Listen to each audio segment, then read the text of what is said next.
আসসালামু আলাইকুম and welcome to infinity school. যারা 27 এবং 28 ব্যাচ আছেন তাদের জন্য কিন্তু একটা কমন কোশ্চেন হচ্ছে ভাইয়া, আমাদের সবার কাছে কেমিস্ট্রি কেন জানি অনেক বেশি হার্ড লাগে। সো অ্যাজ এ আউটসাইডার, মানে আমি কেমিস্ট্রি নিয়ে পড়াই না, আমি পড়াই ফিজিক্স, বাট আমি যদি কেমিস্ট্রি নিয়ে ডিল করতে চাই তাহলে আমি কিভাবে ডিল করতাম এবং অলরেডি করে আসছি সেটা নিয়ে আলোচনা করব।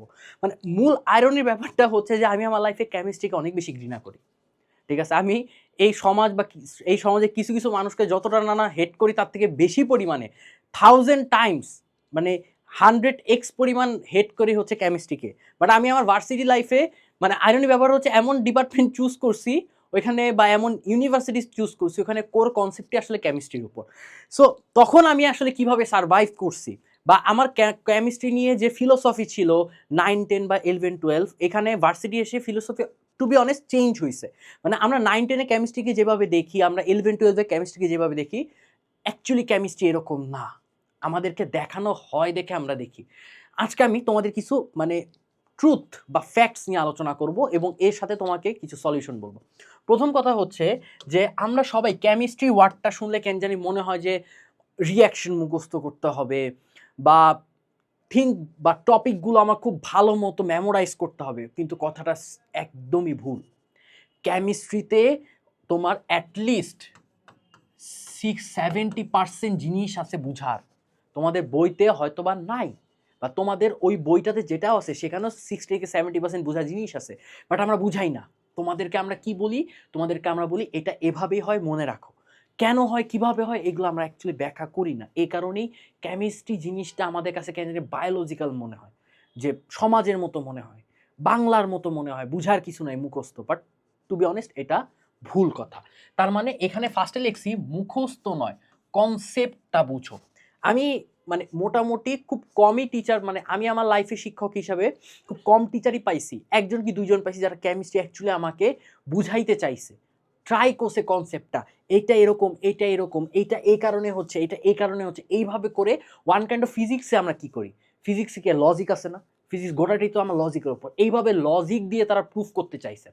এবং টু বি অনেস্ট ওখান থেকে অ্যাকচুয়ালি আমার কেমিস্ট্রির প্রতি ফিলোসফি একটু একটু চেঞ্জ হচ্ছিল, ভার্সিটিতে এসে আমার পরিপূর্ণ চেঞ্জ হয়েছে। তার মানে তুমি কেমিস্ট্রি যেটাই পড়ো না কেন, তোমাকে আগে মাথায় রাখতে হবে যে আমাকে আগে ফোকাসটা রাখতে হবে বুঝার জন্য। এরপরে গিয়ে তুমি যখন মেমোরাইজিং করতে যাবা দেখবা তোমার 50 বা 60% তোমার যে বার্ডেন, এই বার্ডেনটা কমে গেছে। ওকে, এরপরে হচ্ছে 3টা স্টেপ লিখছে, একটা হচ্ছে থিওরি, তারপরে এক্সাম্পল, এরপরে গিয়ে আমার প্রবলেম সলভ। তুমি যখন থিওরিটা পড়তেছো তুমি একটা কি ক্লাস করবা, অবশ্যই একটা কম্প্যাক্ট ক্লাস করবা। এই ক্লাসে তুমি কি করবা, জিনিসগুলো বুঝার ট্রাই করবা। আচ্ছা এটা এইভাবে হচ্ছে, এইটা এরকম হচ্ছে, রিঅ্যাকশনটা আমার এইভাবে কাজ করতেছে, এইটা বুঝার ট্রাই করবা। ট্রাই করার পরে তুমি এই রিলেটেড এক্সাম্পলগুলা দেখবা। এখন এই রিলেটেড এক্সাম্পল কি হইতে পারে, সিকিউ বা এমসিকিউ। অবশ্যই প্রথমে তোমার টার্গেট থাকবে বোর্ড ওয়াইজ সিকিউ এমসিকিউ তোমার মেইন ফোকাস থাকবে, ঠিক আছে? এইটা করার পরে তোমার টার্গেট থাকবে কি, প্রবলেম সলভ, যেটা ওয়ান কাইন্ড অফ এক্সাম্পলের সাথে তোমার প্রবলেম সলভটা হয়ে যাচ্ছে। কারণ তোমার ম্যাথে কি মানে কেমিস্ট্রিতে কিন্তু খুব বেশি ম্যাথমেটিক্যাল টার্ম নাই, খুব বেশি পরিমাণ ম্যাথমেটিক্যাল টার্ম নাই, তার মানে এক্সাম্পলের সাথেই তুমি কিন্তু জিনিসগুলো প্র্যাকটিস করতে পারতেছো। এবং বিলিভ ইট অর নট, তুমি যদি সিকিউ প্র্যাকটিস করো তোমার যে কনসেপ্ট, এই কনসেপ্টটা অনেকাংশে কিন্তু যে গ্যাপ পার্ট এগুলো ফুলফিল হয়। তুমি যদি এমসিকিউ প্র্যাকটিস করো, এই কেমিস্ট্রির যে কোনো টপিক তুমি কত সহজে মাথায় রাখতে পারতেছো এটা কিন্তু তুমি বুঝতে পারবা। বুঝা গেছে? আচ্ছা, এরপরে হচ্ছে নোটবুক মেইনটেন। তুমি যখন ক্লাসটা করবা, এই ক্লাস করার পরে যখন তুমি প্র্যাকটিস করবা, এরপরে গিয়ে তুমি তোমার সেই নোটবুকটা সাজাবা। এই নোটবুকটা হবে তোমার, এই নোটবুকটা কিন্তু অ্যাকচুয়ালি তোমার হবে, বই হবে না। অর্থাৎ তুমি এত কিছু যে জানলা, এত কিছু প্র্যাকটিস করলা, এখান থেকে তোমার আউটপুট কি মাথায় আছে এইটা তুমি নোটবুকে ইনপুট করবা। বুঝা গেছে? আচ্ছা, এরপরে হচ্ছে মাইন্ড ম্যাপ তৈরি। তোমাকে মাথায় রাখতে হবে, তুমি মনে করো একদিন কেমিস্ট্রি পড়লা, বাকি 7 দিন বা 8 দিন তোমার কেমিস্ট্রি ধারে কাছে নেই, তাহলে ওই কনসেপ্টটা তুমি 100% ভুলে যাবা। তোমাকে কি করতে হবে, রিপিটেড রিভিশন দিতে হবে, রিপিটেড কেমিস্ট্রির সাথে টাচ রাখতে হবে, তাহলে গিয়ে তুমি এই জিনিসটা মাথায় রাখতে পারবা। তুমি নর্মালি কি করি আমরা ম্যাথ বা ফিজিক্সের জন্য বলি যে ম্যাথ ফিজিক্সের প্র্যাকটিসে তোমার হচ্ছে টাইমটাকে ওরা নেয়, খুব বেশি টাইম নেয়, তোমার কাছে টাইম চায়।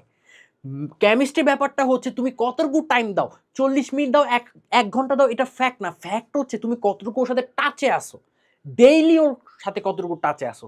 তাহলে ট্রাই করবা ডেইলি না হলেও উইকলি অ্যাটলিস্ট 3 থেকে 4 দিন কেমিস্ট্রির সাথে টাচে রাখা, যাতে তোমার জিনিসগুলো মাথায় থাকে, মাথায় ঘুরে, কনসেপ্টটা মাথায় ঘুরে, তুমি যা বুঝছো সেটা তুমি ভালো মতো আর ইমপ্লিমেন্ট করতে পারো। বুঝা গেছে?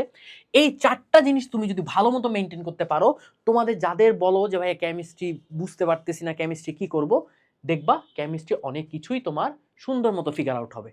সো আজকের গাইডলাইনে এতটুকুই, দেখা হচ্ছে নেক্সট গাইডলাইনে। ততদিন সবাই সুস্থ থাকো, সবাইকে টাটা, আসসালামু আলাইকুম।